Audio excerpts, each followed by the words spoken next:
What is the epidemic of disrespect? Two Christines, Porath and Pearson, wrote a book, The Price of Incivility. So they actually chronicled disrespect in the workplace. And here's what they found. Staff who experienced rudeness and disrespect at work, 48% intentionally decreased their work effort. 47% intentionally decreased the time they spent at work. 38% intentionally decreased the quality of their work. 80% lost work time worrying about the incident. 63% lost work time avoiding the offender. 66% said their performance declined. 78% said their commitment to the organization declined. 12% said they left the job because of the uncivil treatment. And 25% admitted to taking their frustration out on customers. I mean, we could just do a podcast on this and nothing else. If people feel like this in the workplace, these are all the consequences. Make my people more productive. Help my people be more successful. Buffini Company for 6 or 7 years in a row, I've lost count, has won an award for best places to work in San Diego. An independent review interviews the staff by themselves, and they give their honest feedback.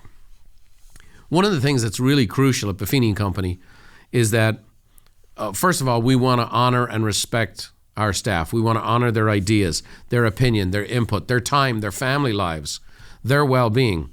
We also kind of challenge them to make sure they're very respectful to one another. It's one of our core values. Practice servant leadership. And I would also tell you it's the quickest way to get fired at our company is when it comes to management or leadership that an employee at Buffini Company is disrespecting a fellow employee, it's the quickest way out the door. We're actually pretty slow to ever let somebody go. We give people chance after chance. We try to help. We're a coaching organization. But when we find somebody's disrespecting one of their peers, that's a quick hook. Quick hook. Can't have that. It's a cancer in the company. And so you see that last stat where 25% of folks who felt disrespected on the job admitted to taking out their frustration on the customers.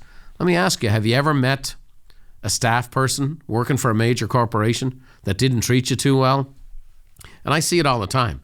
And there's a number of glaring industries out there that interact with people where you can point to, geesh, these folks habitually don't take care of their customers or talk to their customers a certain way or disrespectful to our customers.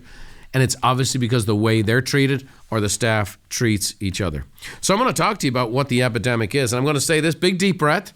Here's the first thing I want to say. The number one source of disrespect is that it's a byproduct of bad parenting. Nobody says things like this anymore. I understand. It's not politically correct. I know it doesn't sound too encouraging. But here's the thing. I'm a father of 6. I think I know what I'm talking about. I'm also a businessman who experiences this all the time. We're also a coaching company, and we see where these sources come from. It is a product of bad parenting. It shows up as rudeness, being impolite, sometimes offensive. I love the quote that says, the parenting hack. There are no hacks for parenting. Everything is hard. These kids don't listen. This is your life now. Godspeed. Okay, great stuff. Look, parenting is hard. And I'm a parent of adult kids, and you never stop being their parent. And it never stops. It never gets easy. And I have a delightful relationship with my adult children today, but it's always been work, and it always will be. And there's times, a gentle word turns away wrath and those kinds of things. But there's also things that are just like, for me, my kids understood, for me and my bride, there were just things that were not, they're just no-go zones. No-go zones. And not just disrespecting their mom and dad, but disrespecting other people, teachers, coaches, whatever else.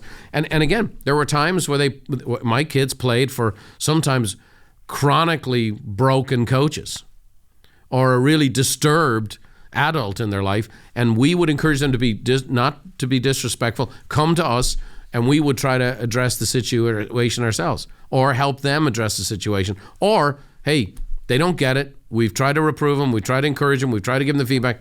It's time to move to a different area. Time to, no, we're not going to do this. We're not going to play that sport. We're not going to do this. But I want to say this. It starts with your kids. And it starts by being respectful to your kids and respecting them enough to also hold the line. Thanks for watching. If you want more tips on how to think, feel, and do better, check out these videos too. Oh, by the way, don't forget to subscribe to the channel and leave us a like if you enjoy the content.